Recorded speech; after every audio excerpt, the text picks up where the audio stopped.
जी अस्सलाम वालेकुम भाई। आज़ाद वीज़ा किसी को, मैंने पहले भी एक वीडियो अपलोड की है, अभी भी आपको बता रहा हूँ मैं। सुन ले मामला क्या है। किसी को बद्दुआ देनी है ना आपने, तो उसको बोलने कि जा तुझको आज़ाद वीज़ा मिल जाए। ऐसे आपने बहुत सी वीडियोस देख रखे हैं, बहुत से कमेंट देख रखे हैं कि लोग ऐसा बोल रहे हैं और आज़ाद वीज़े के तौर पर लोग यहाँ पर आकर जलील हो रहे हैं, जिनमें सऊदी अरेबिया, मस्कत, ओमान, कतर, कोई यानी कि गल्फ कंट्रीज़। इसके मतलब हालिया में एक वीडियो देखता हूँ जो कि डोगर एक हैं जी, डोगर साहब पाकिस्तानी गाड़ियों का काम करते हैं और आजकल वो जो है वो यहाँ के चक्कर लगा रखे हैं गल्फ कंट्रीज़ का। और जो यहाँ पर परदेसी भाई हैं आज़ाद वीज़े के तौर पर आए हुए हैं, ये जो भी अपना दुखड़ा उनको सुना रखे हैं, उनका दुखड़ा सुनकर वीडियो बनाते हैं। नंबर एक तो मैं ये चीज़ आप तमाम दोस्तों को वाज़ेह कर दूं कि आप ये बात समझने वाली है, थोड़ा समझ लीजिएगा कि मिसाल के तौर पर आपको पेंडिस का, अल्लाह ना करे किसी को हो जी, पेंडिस का दर्द हो गया और आप चले जाएंगे किसी ऐसे डॉक्टर के पास जिसको मिसाल के तौर पर जो हड्डियों का डॉक्टर है, किसी की मसलन टांग टूट गई, उंगली टूट गई, वो उसको जॉइंट करता है, तो वो आपका पेंडिस का ऑपरेशन नहीं करेगा। वो उसको लाजिम बोलेगा कि आप किसी MBBS डॉक्टर जो कि सरकारी बेस पर बैठे हुए हैं या प्राइवेट अपने हॉस्पिटल अच्छे बनाकर बैठे हुए हैं, उनके पास जाएं ताकि आपका वो ऑपरेट करके यहाँ से वो गुदूद वगैरह जो भी है वो निकाल सकें। और यहाँ पर बहुत से भाइयों के ऐसे मामला बन जाते हैं और ऑपरेट यहाँ से भी हो जाते हैं, लेकिन हड्डी जोड़ने वाला डॉक्टर आपका ये काम नहीं करेगा। ये आपको सिर्फ समझाने का मकसद ये था कि सर की दर्द हो तो पेट दर्द की गोली नहीं खाते हैं, सर दर्द की गोली खाते हैं। डॉक्टर साहब जो हैं उनको जो भी बंदा बैठकर जो बात बताता है, मैं ये वीडियो क्यों बना रहा हूँ सुन लें, वो उनकी बात सुनते हैं, उनका दुखड़ा सुनते हैं, उसके हिसाब से आगे बोलते हैं और वीडियो लगाते हैं। मैं जो बात करने लगा हूँ, ये जो डॉक्टर साहब ने बनाया जी कि आज़ाद वीज़े के तौर पर इन कंट्रीज़ में, जिनमें सऊदी का सर्विस उन्होंने तकरीबन नाम लिया है, इन कंट्रीज का कोई आज़ाद वीज़ा नहीं है। आज़ाद वीज़ा लेकर मत आए, यहाँ पर आप जरीलो खवार हो जाएंगे, खज्जल हो जाएंगे। 10-10 बंदे कमरे में भरे हुए हैं, ये वो ऐसे हो जाएगा, वैसे हो जाएगा। सुन ले मेरी बात, देखें मैं ऐसे ऐसे बंदों को जानता हूँ, ऐसे ऐसे दोस्त हैं कि जिनको यहाँ पर 15-15, 20-20 साल हो गए हैं आज़ाद वीज़े के तौर पर। अभी मामला क्या है, बहुत से भाई जो हैं वो आज़ाद वीज़े के तौर पर आते हैं, यहाँ पर डिस्टर्ब रहते हैं, उनकी रीज़न क्या सुन लें। मैं ये वाज़ेह कर रहा हूँ, मैं इंशाल्लाह इसमें पूरी मैं तहकीक से बात कर रहा हूँ, ऐसे अपनी तरफ से बनाकर आपको बता रहा हूँ मैं। आप अगर टाइल पत्थर के कारीगर हैं, आप अगर मिस्त्री हैं अच्छे, आप अगर रंग का काम जानते हैं, रंग का काम अच्छे से जानते हैं, ठीक है अच्छा, आप वेल्डर हैं जी, आप विंडो दरवाजे वगैरह बनाते हैं, आप जहाँ पाकिस्तान में यहाँ पर साइक शाहना, साइक अमोमी, ये महने बड़े महने हैं, आप इन पे बड़ी गाड़ियाँ, बसें, ट्राले चला सकते हैं। आप हैवी व्हील जो गाड़ियाँ हैं उनके ड्राइवर हैं पाकिस्तान में, जाहिर सी बात है LTV, HTV लाइसेंस, यानी कि आप समझ लें उसको।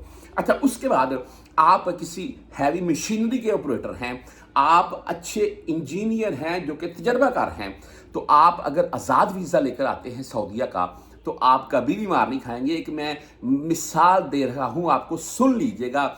एक पाकिस्तान में टाइल पत्थर लगाने वाला अच्छा जो मुअल्लम है, उसकी सैलरी यौमिया पाकिस्तान में कितनी चलती है? 2000-2500, कुछ 3000 देता होगा, नहीं तो इसके अराउंड में होती है। और यहाँ पर अच्छा अगर टाइल पत्थर लगाने वाला कारीगर है, वो जाकर बर्रा में खड़ा हो जाएगा। यहाँ पर ये बोलते हैं, ये देखो बर्रा में 500 बंदा खड़ा हुआ है, दिहाड़ी नहीं लग रही है किसी की। ऐसा बंदा बर्रा में जाकर खड़ा हो जाएगा तो 1 दिन, 2 दिन, 5 दिन, 10 दिन कोई ना कोई उसको जरूर उठाएगा, और जब उठाएगा वो लेकर जाएगा। बंदा कारीगर होगा, काम की उसको प्रोग्रेस मिलेगी, काम अच्छा देगा, तो उस बंदे को ठेकेदार कभी भी नहीं छोड़ेगा जी। तो आज़ाद वीज़ा बेसिकली किन के लिए होता है?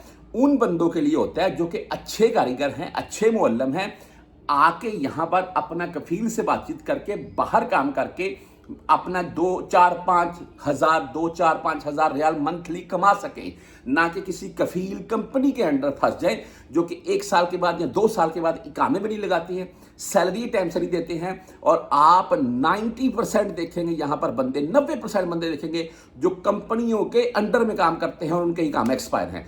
10% आपको बंदे ऐसे मिलेंगे जो आज़ाद हैं, उनके इकामे एक्सपायर हैं। आज़ाद वीज़ा बेसिकली उनके लिए है जो किसी चीज़ में कारीगर है, मुअल्लम है, यहाँ पर आए, आप आज़ाद वीज़ा लेकर आप अच्छे पैसे कमा लेंगे। हाँ, अगर आप किसी चीज़ में कारीगर नहीं है, आप सिंपल हैं, तो भाई आप किसी कंपनी में सस्ते का वीज़ा लेकर आ जाएं। हाँ, अगर आप में इतना जोशो जज्बा है कि आप यहाँ पर आकर दिहाड़ी लगा सकते हैं, तो फिर भी बेस्ट है। 120 रियाल उसकी भी यौमिया मिल जाती है। तो बात करने का मकसद ये है कि आज़ाद वीज़ा बिल्कुल बुरा नहीं है गल्फ कंट्रीज़ का। लोगों ने पाकिस्तान में अल्हम्दुलिल्लाह अपने महल बना लिए हैं आज़ाद वीज़ा लेकर आकर यहाँ पर। और लोग यहाँ पर आकर, मैं ऐसे ऐसे बंदों को जानता हूँ, अपनी अपनी हाई लुक्स डाले रखे हुए, अपने अपने अपने अपने उनके काम हैं। बहरहाल जी, एक आम सी मैं आपको बात कर रहा हूँ, एक आम बंदा भी अगर इन कैटेगरीज में आता है, यानी कि मुअल्लम है किसी चीज़ में, तो यहाँ आज़ाद वीज़े के तौर पर आता है, तो आकर 140-50 रियाल यौमिया के तौर पर काम कर लेगा। हर रूम का मुझे पता है उसको 300 आ जाएगा, मेस का 300-350-400 आ जाएगा, लोग इससे भी कम। लेकिन चलो, रूम में 4 बंदे बड़े इजी होकर रहते हैं, 1000 रियाल में रूम मिलता है, बिजली पानी उनका होता है। हाँ, मैंने से देखे 1200 दे रही है, आपको बिल्डिंग अच्छी मिल जाएगी। ये जो परदेसी भाई मेरी वीडियो देख रहे हैं, उनको इन चीज़ों को पता है। जिसको पता नहीं है ना, वो आज़ाद वीज़े को बुरा ही कहेगा। हाँ, अगर आप कारीगर हैं, डॉक्टर साहब की ही बात कर लें, ये गाड़ियों का माशाल्लाह देखकर बता देते हैं ये पेंट है नहीं पेंट है, क्या मामला है। बात करने का मकसद ये है कि अगर ये सऊदीया में आ जाते किसी कंपनी में, कंपनी इनको क्या देगी, 2500-3000 ज़्यादा से ज़्यादा। ये गाड़ियों को नज़र मारे, इनकी जो भी कंडीशन हमें बताए। अगर ये खुद आते हैं यहाँ पर आज़ाद वीज़े के तौर पर, खुद आकर अपनी गाड़ी चेक करके लोगों को बताती है, एक गाड़ी चेक की, उसको बता दिया 20-30-50 रियाल ले लिए, तो शाम तक 20 गाड़ियाँ चेक करेंगे, और आने वाले 2-4 साल 5 साल के बाद ये फन्ने का कारीगर बन जाएंगे। अपना खुद का यहाँ पर ये गाड़ियाँ बेचने का निज़ाम सारा चला सकते हैं, और यौमिया बेस पर हज़ारों रियाल कमा सकते हैं। अगर कंपनी में रहेंगे तो वही 2500-3000 मिलेगी। तो बात करने का बेसिकली आज़ाद वीज़े का आपको बताने का मकसद ये था कि वो आज़ाद वीज़ा, आप मुअल्लम हैं, आपको अल्लाह ताला की ज़ात ने अकल दी हुई है, सब बंदों को अकल होती है भाई, तो आप आकर अपना मुअल्लम हैं, आप अपना यहाँ पर काम करें, प्रोग्रेस अच्छी दें। आप इंशाल्लाह 2-4 साल 5 साल के बाद खुद ही देख लेंगे कि भाई मैंने अच्छा फैसला किया और कितनी अच्छी तरक्की की। हाँ, जो बंदे सिंपल सीधे हैं, वो अगर आज़ाद वीज़ा लेकर आएंगे, दिहाड़ी होती नहीं है उनसे, तो वो मुअल्लम है नहीं किसी चीज़ में, तो फिर वो तंग होंगे।